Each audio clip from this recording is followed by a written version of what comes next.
Was given this little Porter Cable 7301 trim router a little bit of use, and I was hearing these sounds.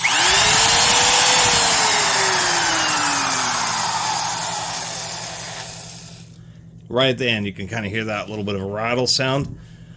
That indicates that most likely that the top bearing is starting to fail. When it was cold, it even made a little bit of a screeching sound. So hopefully I have a bearing in stock or in my collection of stuff and see about swapping this thing out. Wow, that's tight. Nothing that a set of channel locks can't help take care of there.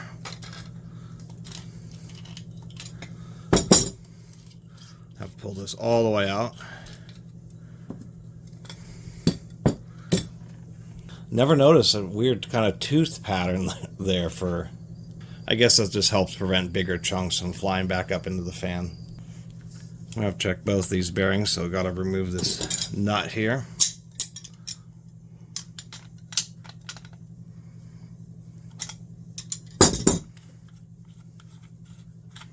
A little bit of corrosion on there. The collets sometimes do get jammed.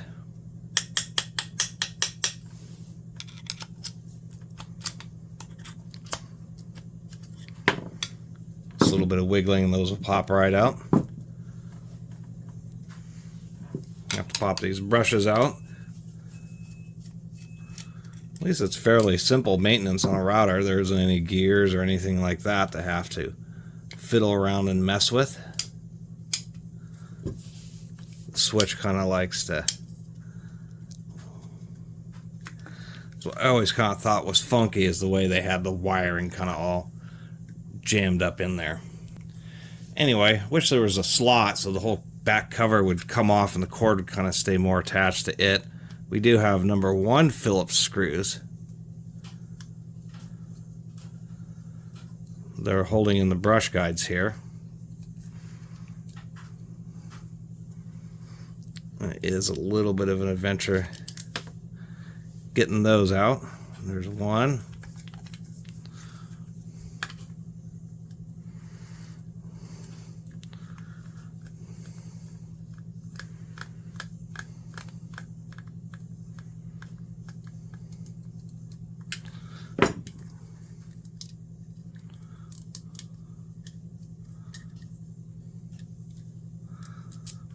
And there's the second one.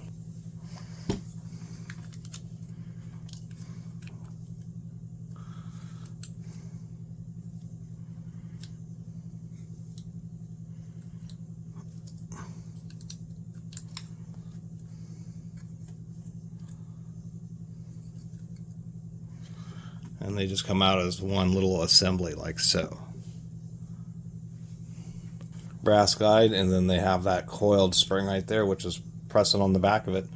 Really tiny spring setup or brush setup in these. At least they're not too bad. At least they did put them in these cartridges here. Now we can get this motor out of here. It was a little bit tight. Let's see if we can't get them out with this, or at least easier. Oh yeah.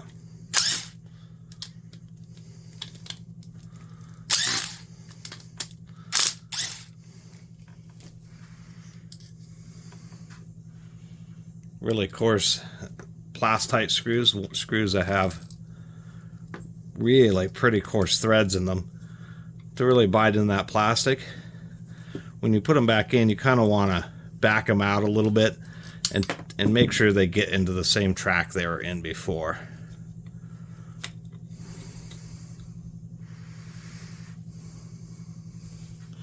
Feel looks good, not too much blackening. This doesn't really have that much time. It has some time on it. Commutator's pretty broken in, but it's not really that worn.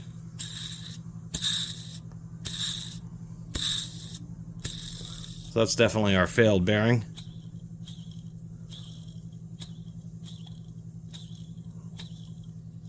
And actually both of them.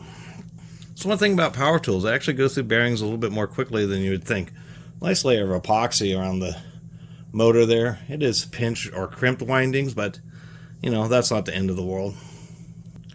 Fortunately, it is a ubiquitous 608. It seems like 608, 607, 627s are the most common of the smaller bearings, and something in the 6000 series. On these 2 pins, I tend to use, a more punishable, I should say, set of needle nose that has a good set of tips. The tips actually fit in the holes really well. You hold that in the vise, and what I found is do that, and then take a pair of pliers and grip across, so you're not, twisting against the hinge and bending them, and it's actually surprisingly effective. Let's see how this works out for me here.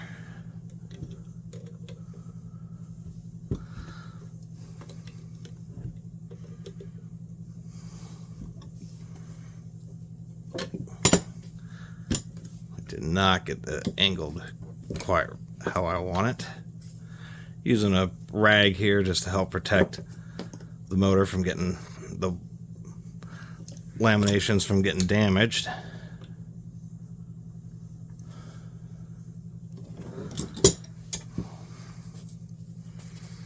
See, it would be a little easier if I had a vertical vise, but what I have to really do is get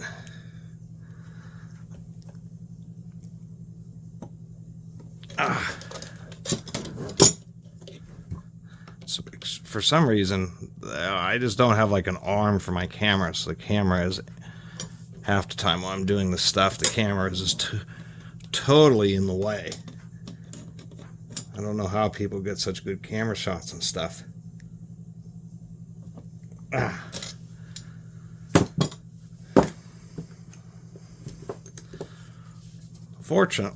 Fortunately, they're really not too bad most of the time. And I got that loose. Actually, I'm just going to spray a touch of lube on here. That way, as I unthread it, it's less likely to want to gall up on those threads.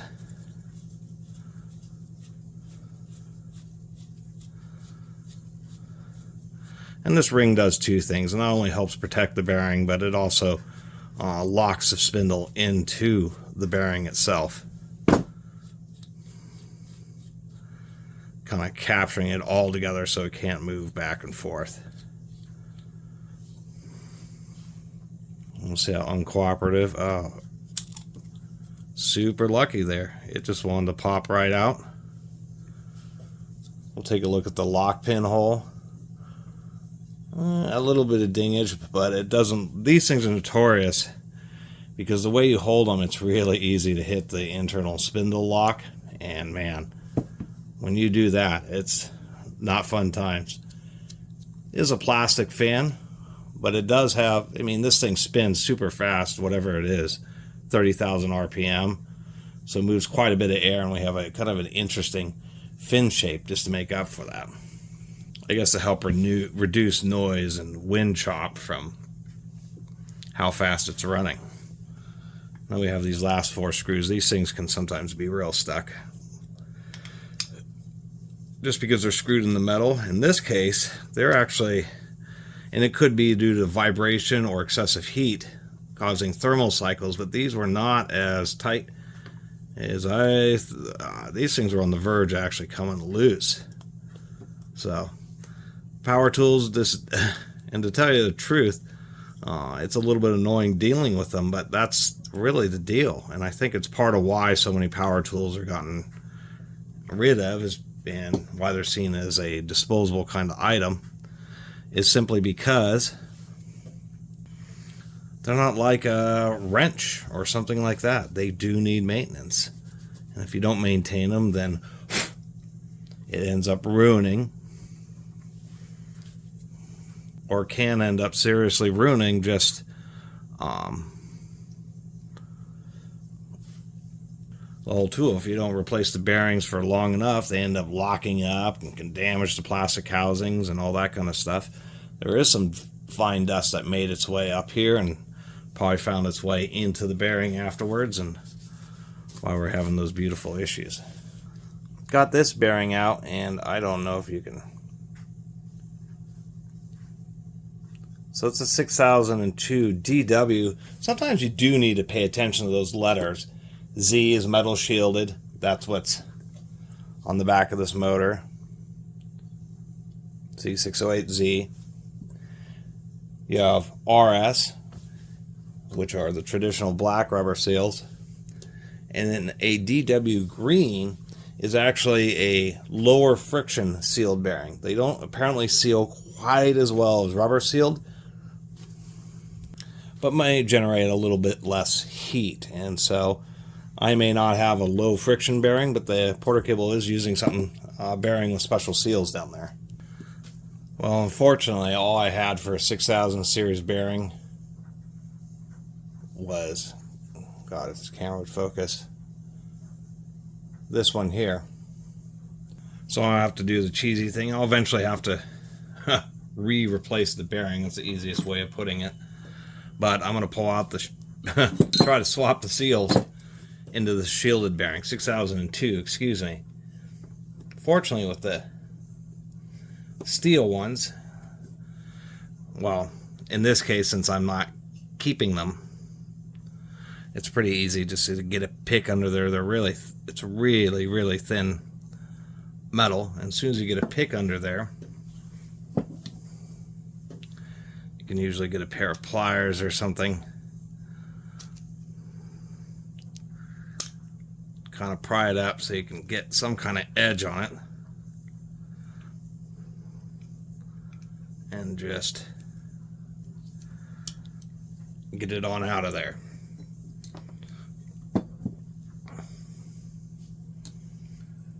A little more delicate because I need to do the rubber seals, and sometimes there's changes in like just these diameters here, so this may or may not work very well. But if you ever pull out rubber seals, you really should do it from the outside edge, because the inside edge is where the bearing moves, and that's the bigger deal. You also need something super sharp.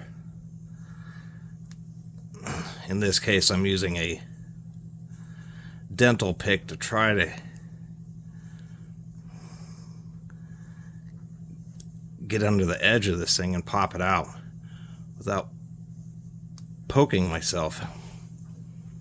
Got those popped out. They do have like a little steel liner in them, so if they get a little bit bent, you can straighten them out. Just make sure they're clean, and like so.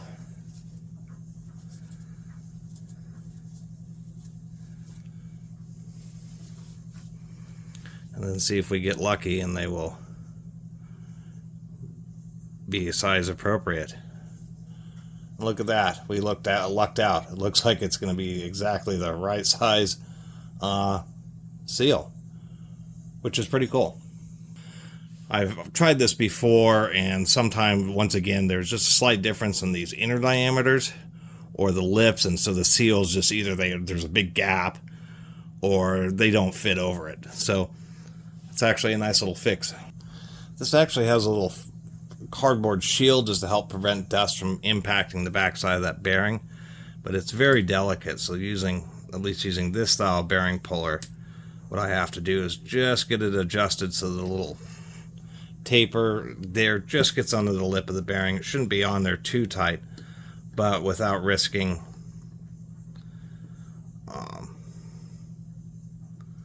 damaging that little cardboard piece.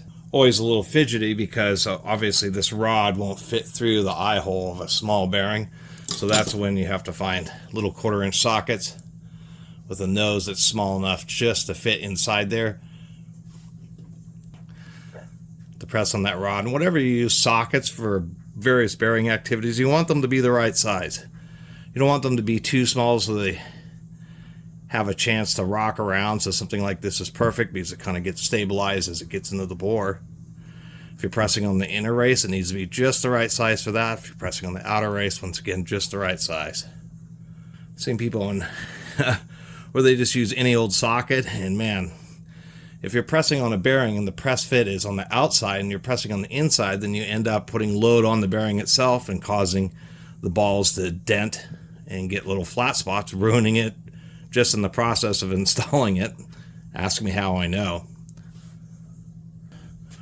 Or if you're pressing on the inside and you're just using 2 or the outside and you're not using quite the right size socket, you can end up pushing in the seal or the shields, once again ruining the bearing. And finally, we have a couple new bearings in there. Now, just make sure all the areas are really clean where you're putting in the bearing so it doesn't have any issues of being cockeyed because of some kind of hard particle. Another critical thing about bearings when you're just going to tap them in is to really make sure they get started straight. Once they get started straight and have just a little bit of, they've sunk down a little bit, whether it's in a bore or on a shaft, the most critical point is just to get them started straight, then it's really easy to tap them on. Anyway, let's get this back together. Also, don't frustrate yourself by reinstalling it before you put in the lock peg. This thing's always a hassle. This is the easiest way I found to do it, is take needle nose and actually compress it enough to where you can kind of... Still didn't work. There's a little lip, and this is just the hardest part about dealing with this tool. I've done this before, and for some reason it's just for me, it's just a bear to try to get this little spring where it's supposed to go. And don't forget the little rubber grommet. This actually serves 2 purposes. One is to help reduce vibration a little bit, but secondly, if the bearing ever actually locks up and starts skidding, it won't destroy the plastic housing, it'll just ruin the little rubber grommet. Finally got this back together, so even though it's a simple process of just replacing a couple of bearings, well, in theory, even a simple tool, you still have to go through quite a procedure. It actually had to come totally apart, but nonetheless, compared to how it sounded before,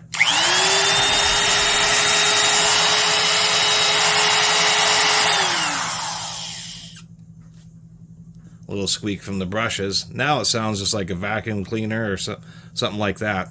Just nice, smooth bearings.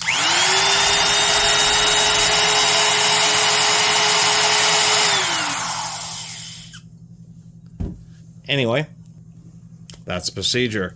Since these things tend to eat up bearings quite a bit, that's why I did this little video. Anyway, thanks for watching.